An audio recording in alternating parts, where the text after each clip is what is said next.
Welcome to Celebrity Type, the place where we dive deep into the fascinating world of celebrities and uncover the stories behind the headlines.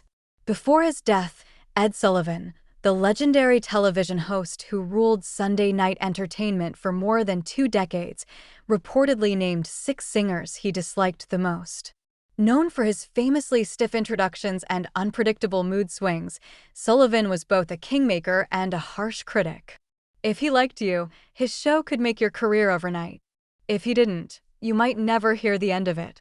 Behind the scenes, Sullivan was outspoken about certain performers who rubbed him the wrong way, whether for personal, professional, or even stylistic reasons. The Ed Sullivan Show ran from 1948 until 1971, and during that time Sullivan introduced the American public to Elvis Presley, the Beatles, the Supremes, and countless other acts. But as much as he enjoyed celebrating talent, Sullivan also had a stubborn streak, and not every star who crossed his stage left with his approval. Longtime staffers and friends recalled that Sullivan could hold grudges and was not shy about criticizing artists he believed were disrespectful or overhyped. One of the singers Sullivan admitted disliking was Jim Morrison of The Doors. The infamous 1967 appearance, where Morrison refused to censor the lyrics of "Light My Fire," infuriated Sullivan. Producers had warned Morrison not to sing the line "Girl, we couldn't get much higher," but Morrison sang it anyway, locking eyes with the camera. Sullivan felt humiliated by the defiance and reportedly vowed The Doors would never appear on his show again. Years later, he still spoke bitterly about Morrison, saying the singer's arrogance left a lasting bad taste. Another name on his list was Jackie Wilson.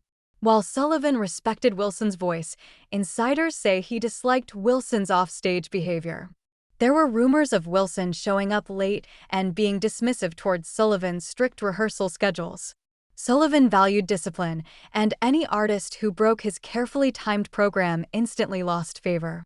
Even though Wilson had multiple successful performances, Sullivan supposedly admitted that he never enjoyed dealing with him. Janis Joplin was also among those he found hard to appreciate.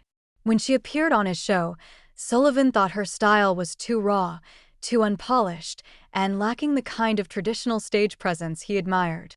While audiences adored Joplin's soulful and fiery delivery, Sullivan, a product of an older entertainment era, often found her music chaotic. To him, her performance style clashed with the clean-cut acts he had built his reputation on. Another surprising singer Sullivan disliked was Frank Zappa. While Zappa wasn't a frequent guest on the show, Sullivan was unimpressed by his experimental style and thought his music was simply too strange for mainstream television. He even told associates he never wanted Zappa's weirdness on his stage again. In Sullivan's eyes, music had to entertain families gathered around their living rooms, and Zappa was too radical for his taste. The fifth name, Elvis Presley, may shock some since Presley's appearances on The Ed Sullivan Show became legendary. But behind the smiles and glowing introductions, Sullivan was deeply uncomfortable with Elvis's hip-shaking performances.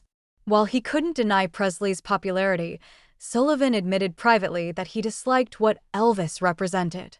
He saw him as a cultural storm that was moving entertainment away from the wholesome acts Sullivan preferred. He famously insisted the cameras film Elvis only from the waist up during one of his performances, a clear sign of his discomfort.